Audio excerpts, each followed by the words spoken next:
I'm Megan Rees, and this is my presentation on the world of French opera.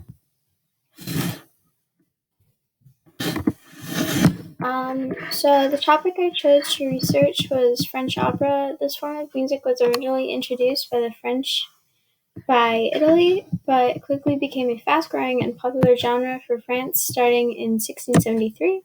The rise of French opera brought light to many famous classical composers such as Georges Bizet and Claude Debussy. In addition to this, France also introduced the idea of the grand opera, which was a form of opera that featured dancing sets and ornate costumes. So the first operas were introduced to France were from Italy. When first introduced, the French were not crowding the stage, but gave somewhat moderate showing. This is partly due to politics, as the French were not on good terms with Italy at the time, and also due to a sense of pride in their country, as they had already established a form of theater, ballet, had been a French-created art that included music and dancing.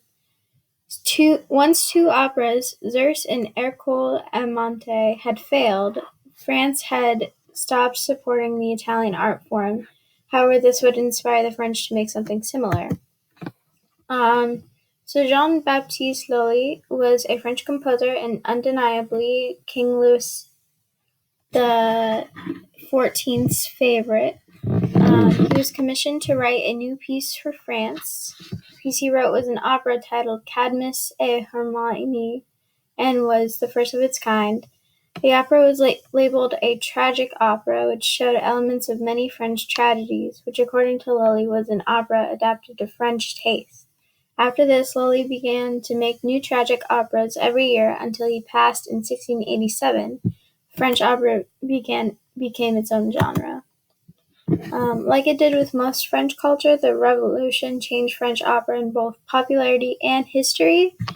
Lully and Rameau, another popular French opera composer's pieces, had been completely forgotten since Napoleon's demand to cut down the amount of opera houses in the country. Soon, Gioacchino Rossini, an Italian composer, was asked to come to Paris and become manager of the 3 opera houses left.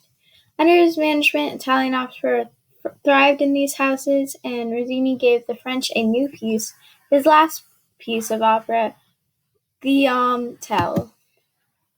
Guillaume Tell, initially a failing opera, was then paired together with a work from the year previous to create a new French opera, La Muette des Portici. This new musical was the spark for the greatest subgenre of opera to be created, which is grand opera. Unlike subgenres introduced previously, tragic and comedic opera, grand opera boasted large orchestras, large casts, intricate sets and costumes, and a great amount of ballet dancing.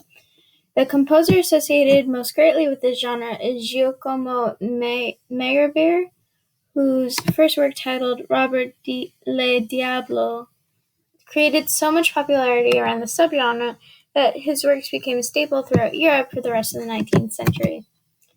Opera flourished after the beginnings of the grand opera, bringing composers such as the famous Claude Debussy.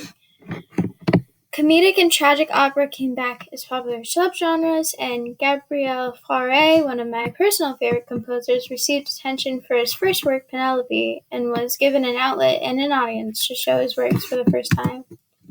Due to my upcoming classical voice major in the fall, I believe that it is important to me to discover different forms of classical music. In addition to this, I enjoy many works of opera, oratorio, and aria, so the subject would not only benefit me in the future career, but might also interest me and introduce me to many new works. On the left, we have Jean-Baptiste Lully, and on the right, we have Jean-Philippe Rameau. This is a picture of the first grand opera, which is Meyerbeer's Robert le Diable. On the left is Claude Debussy, also famous for his piece Clair de la Lune. And on the right is Gabriel Fauré, who is also famous for his piece, the Fauré Requiem.